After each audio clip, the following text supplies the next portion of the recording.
It's very, very cold in here today, and I'm feeling very lucky I have a fire to keep me warm. Ah. Oh, hello, children. Today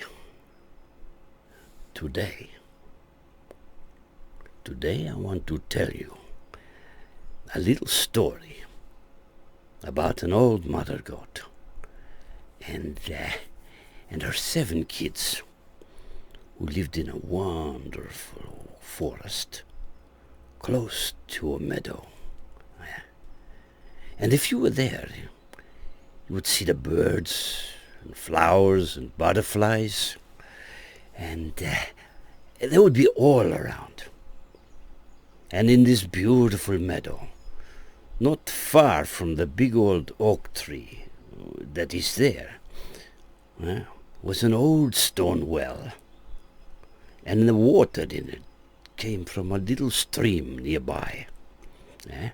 And on warm sunny days, the old mother goat would often be seen watching over her 7 little kids as they played happily, laughing at the water's edge. Now, I want you to close your eyes for a moment and listen and hear the sounds of the forest. Shh.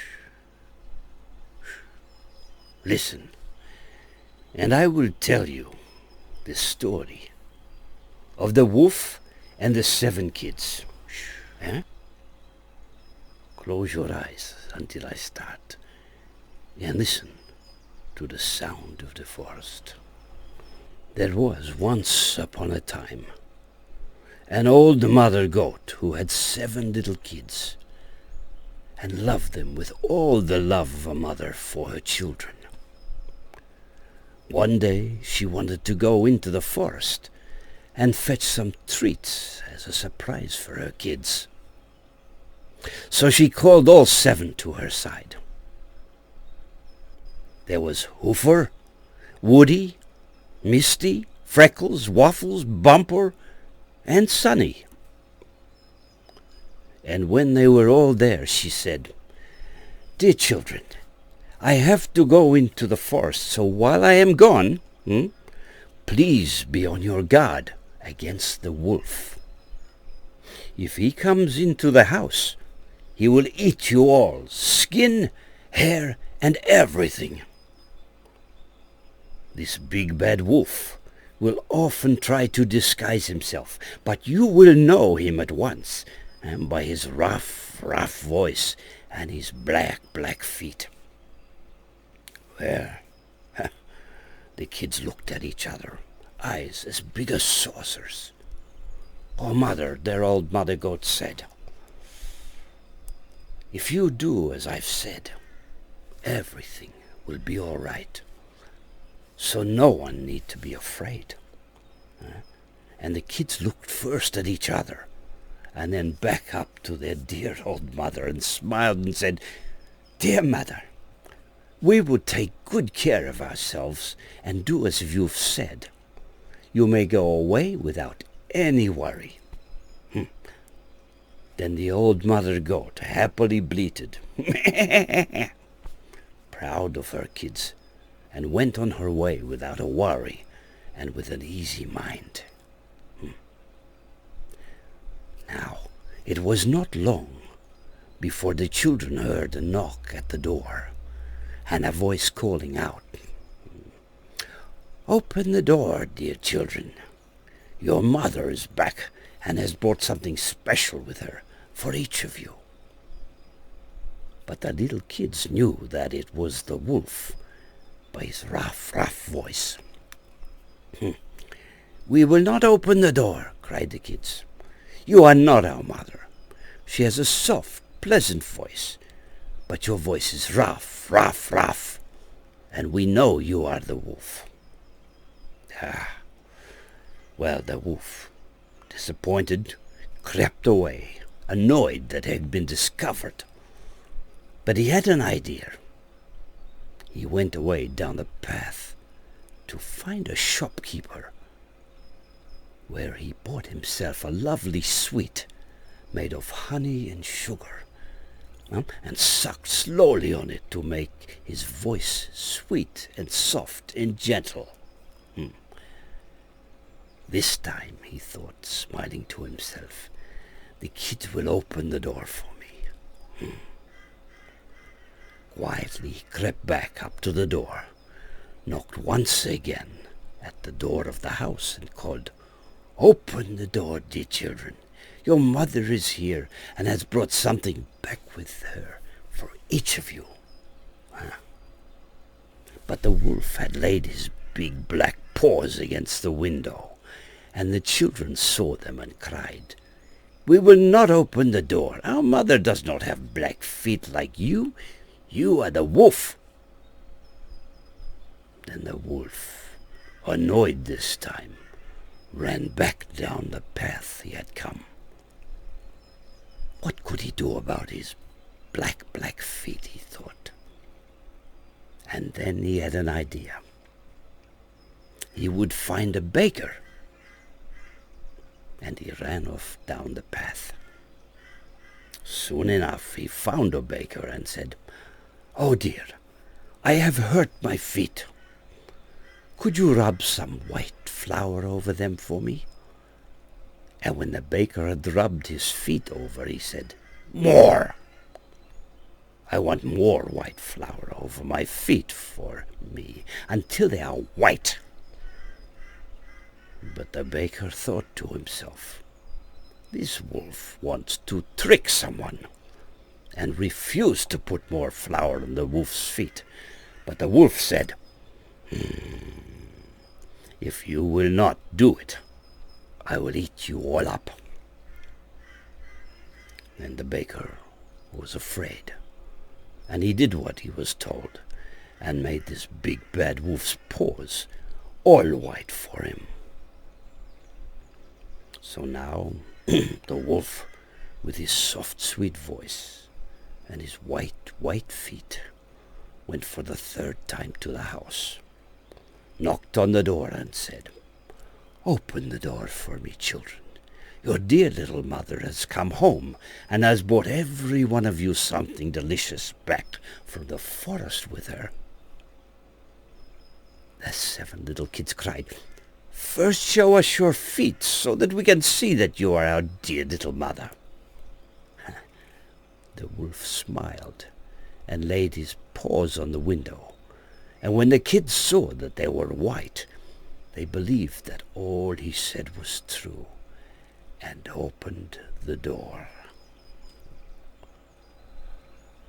But who should come in but the wolf? The kids were terrified and rushed away to hide themselves. One sprang under the table, the second into the bed, the third into the stove, the fourth hid in the kitchen, the fifth in the cupboard, the sixth crept under the washing bowl, and the 7th jumped into the clock case. But one by one, the hungry wolf found them all, and in spite of their cries, one after the other, he swallowed them whole down his throat. Only the youngest, who was in the clock case, the wolf did not find.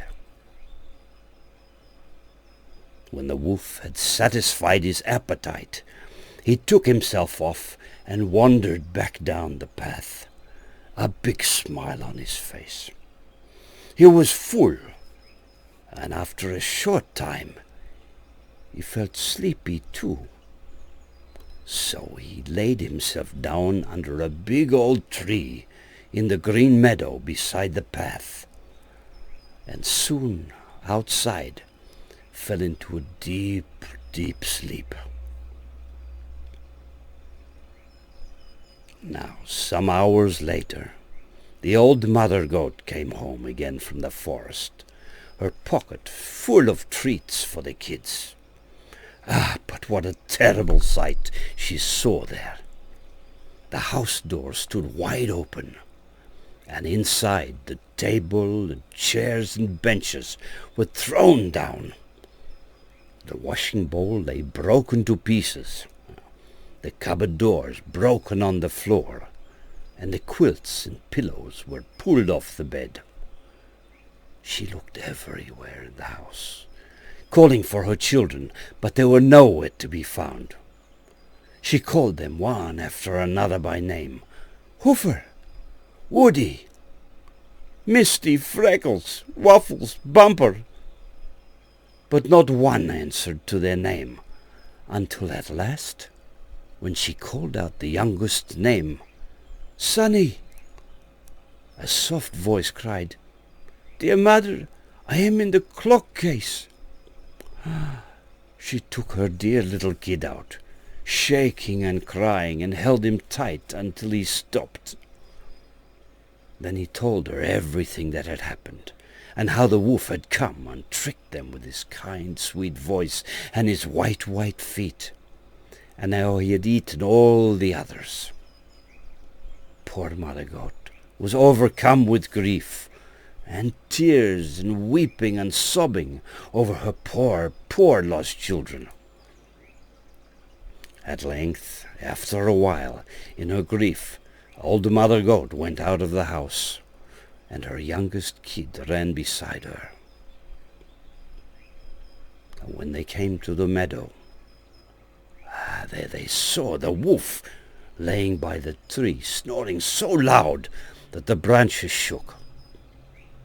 She approached quietly, looking at him closely from every side, until suddenly saw that something was moving and struggling in his big, fat, stretched stomach.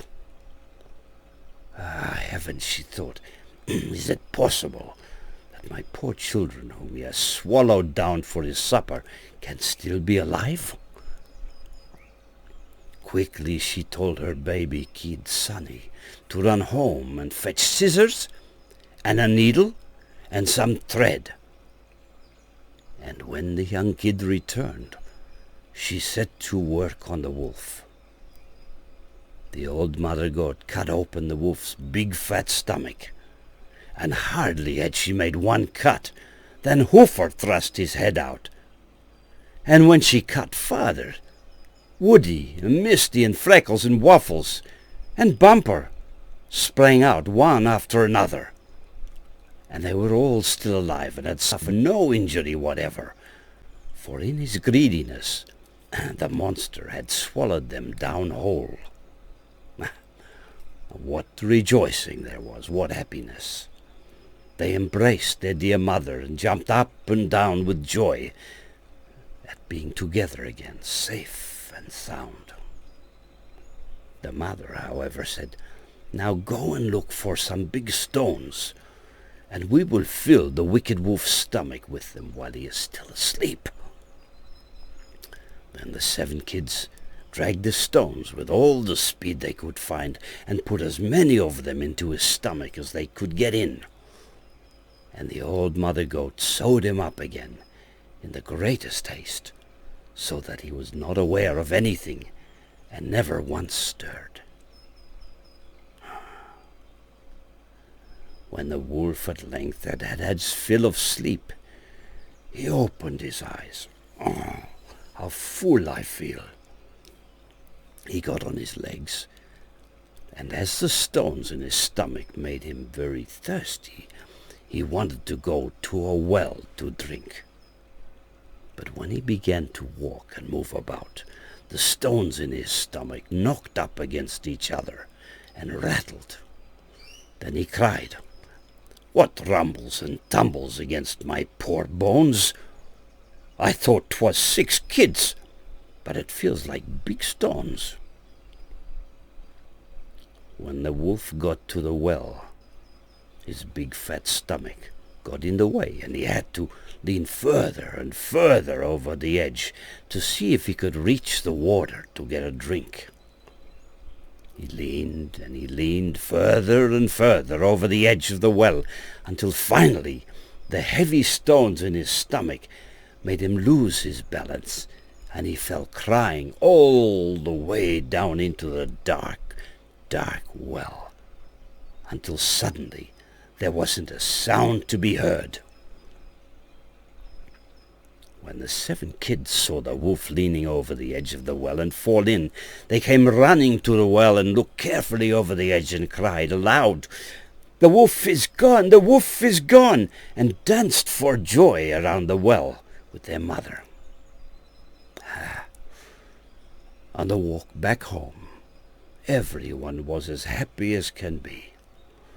The old mother goat said, "Oh, look what I found in my pockets. All the treats I found this morning in the forest. Now, would you like a treat?"